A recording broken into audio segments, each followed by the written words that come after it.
Yeah. All right. Abu is on the round table as well. So I would pass it on to Zara. Zara is our moderator for the round table. So Zara, all yours. Thank you, Naila, and thank you for all of the amazing speakers so far we've had. So I would like to actually invite each of our, it's a roundtable sort of format that we'll follow today, and I'd like to invite each of our speakers to just introduce themselves. So I'll start with Abu Bakr. Thank you. Thank you, Zara. Good to see you. And name is Abu Bakr. I'm here. I'm the founder and CEO of IT Impact Consulting. I think more known by as the former president of Open Global, as well as the ex-CEO of Pakistan Software Export Board. And I'll stop here, and then I think let's do the introduction, then we can get into the roundtable. I can see Majid Dawood. Majid, please could you introduce yourself to everyone? Assalamu alaikum. Thanks, Zahira and Naila for inviting me and giving me the opportunity to speak today to the Open Global platform. My name is Majid Dawood. I'm the CEO and founder of Yasar Research, which is the world's first Sharia advisory company. And we've been in partnership with the London Stock Exchange for screening of stocks of Sharia compliance for the last 20 years. And we've advised some of the top institutional players globally on Sharia compliance. Flows Yosa. Thank you. I'd like to invite Sahar to introduce herself, please. Assalamu alaikum, everybody. My name's Sahar Halim. I am a business owner here in Houston, Texas. I also was the first Pakistani recently to have completed 7 marathons in 7 days on the 7 continents. Amazing. Cynthia, please introduce yourself. Hello, everyone. It's so wonderful to be here. Thank you, Naila, for inviting me. I think I'm the only non-Pakistani on the call as well, as well as my community of people who are supporting me. Shout out to you all. Thank you all. I am the CEO of Informanus Analytics and AI, a company, an analytics and AI company based out of Kingston, developing human resource solutions focused on executive coaches and working through some partnerships as well. And I sit on a couple boards, both in Nigeria and here in Canada, but it is such a pleasure to be amongst you all. Thank you. Thank you, Cynthia. And last but not the least, Mr. Masood, please introduce yourself. Thank you, Zara. I think a very eminent panel that you've gathered today. So I'm the managing partner for 2 of the government-run national incubation centers in Faisalabad, which is agri-tech and textile tech, and Islamabad, which is health tech and deep tech. And other than that, I also of Change Mechanics Limited, which runs one of the largest women entrepreneurship platforms called the Beacon Movement. Masood, we're losing a little bit of connectivity. Could you adjust your mic, please? I missed a few of the words. I'll just change the way I'm talking. Okay, thank you everyone for introducing hello. And sorry. No, it's fine. Please continue. Okay. I wanted to ask the group to share their insights on some of the key challenges, perhaps one key challenge that they faced and what approach did they use to overcome this challenge? Because people learn a lot from how people overcome their challenges. So I'd like to start with perhaps Sahar, because she mentioned all the marathons that she's been running. For me, I think one of the key challenges is seeing a Muslim and a Pakistani girl competing in sports is very different for so many people. The biggest challenge was getting support around it. I was very fortunate that my family and friends were big supporters of what I was doing and always encouraged me, never stopped me. They never said I couldn't do something. And mentally, I knew that it was going to be a challenge, but I wanted to do this. I wanted to prove that Pakistani women, especially, and just women in general, can compete in these sports areas just like men can. So that was a big mental challenge for me. And I just kept reminding myself that this was going to help girls in the future also notice that they can play in sports or business or whatever aspects of life they want to. Cynthia, would you like to add to that, your experience? Yes, as a woman in tech and now a business leader in tech, it's tech is an area where there is a lot more men than women.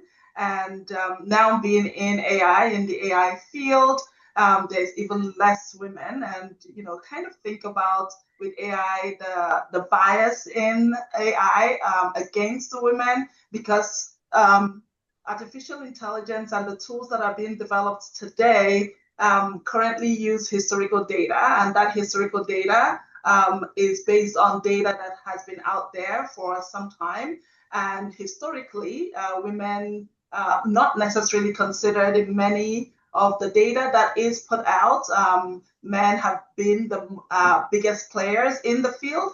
And so some of the things that I try to navigate is how we can bring that feminine perspective in all the work that we do, and in like AI literacy, trying to encourage business women and entrepreneurs to get into AI and to help train it so that our data can be considered and be a part of the historical data that the systems are used to be trained on. So for me, one of the things that have been a big challenge is getting my voice heard. But one thing that has kept me going is knowing that there are other people, other women who have paved the way for me to be where I am today. And so for me, it's paving the way for my children and girls moving forward. Thank you, Cynthia. I know that Abu Bakr has helped a lot of female entrepreneurs. He's supporting women a lot. I wonder if he also could kind of share his challenges in doing that, and how does he think we can address this kind of issue of equity generally in the field of technology and entrepreneurship? Yeah, no, thank you, Zara. Appreciate your kind words. Yes, I think one of the challenges that I see, and especially in our community, I think if I can speak to it because it's more of an open community, and thank you for joining, Cynthia, too. But is that I think we have to see social, cultural barriers that we have to work with. And I think the best way to move forward and start bringing it is to have men support those, to bring those barriers down. I think more men supporting those social cultural barriers is what is going to bring the woman back into the workforce. Every time when I look into these opportunities, and I have some of my colleagues here that from PSCB days here too, Sidra is here, who's now so good to see her leading the Islamabad chapter, knows that I think we have to be intentional. And I think I'm talking to all men that are out there. We have to be intentional to give this opportunity because I think we have a lot to do, a lot to catch up, and it makes economic sense. So more we can do to be an ally is better for everyone, and it's good for the economy. Mr. Masood, what experiences have you had with because I know you've been involved with the NIC as well. So what practical actions have you seen that have worked to address some of the challenges Abu Bakr and the ladies mentioned? So you want me to specifically answer relating to the challenges that women entrepreneurs face? Is that correct? Just to address some of the issues that they raised, but if there's another challenge that you have faced, you think that can, help people gain perspective, because we learn from each other's ways of dealing with. Right. So the very first challenge that I'd like to talk about is when I started my business, that was in 1990. There was no connectivity, there was no concept of mentorship. So there were a lot of challenges, and we were learning by failing. And I think that's the best way to learn. And that is why, since that time, I've taken challenges to be actually opportunities. Because one very interesting anecdote that I'd like to share is when I launched my business, the very first year, we were very profitable. And we thought, well, business is so easy. And because of that, we mismanaged our finances and we ended up in a deep hole. It took us about 5 years to dig ourselves out of it. So there are many things that happen. And in Pakistan, as Kalsoom was just mentioning, doing a business is extremely tough. Now, coming to the National Incubation Centers, so primarily we deal with tech startups, either tech-enabled or tech-dependent. And even though we have a mandate of incubating at least 25% women entrepreneurs in every cohort, generally the ratio of women entrepreneurs applying is somewhere between 10 to 14%. So there's fewer applications from women. But interestingly enough, Sabeel, how are you doing? So currently, we have a ratio of 41% women incubated. So 14% are applying, but 41% are being incubated. That tells us two things. Number one, women founders are brilliant. So the ones who apply to us, they outshine the male counterparts. And if it was a matter of filling quotas, we would have stopped at 25. So these are women who are coming in open competition, and they have better products and a better roadmap. But as Abu Bakr also pointed out, there are multiple challenges. There are social constructs, there are economic challenges. So the government has taken a lot of measures, and a lot of credit to Abu Bakr as well, because he was one of the key, enablers in the recent times. But we have something very important. Kalsoom talked about banking accounts, and so Pakistan, I think 6 years ago, had 9% people who had bank accounts. Now that has gone up between 14 to 16%, I believe. But the telecom wallets and those bank accounts, like we have two mobile banking companies, others, three banking companies, they have really opened up the market. So State Bank rolled out an initiative called the Gender Equity Program, in which they have mandated certain number of ultimately, they want equal number of women and men bank accounts, but that's a long way off. But they have created this special mechanism where every bank has officers mandated to facilitate women. So a lot of these initiatives are now shaping up the future.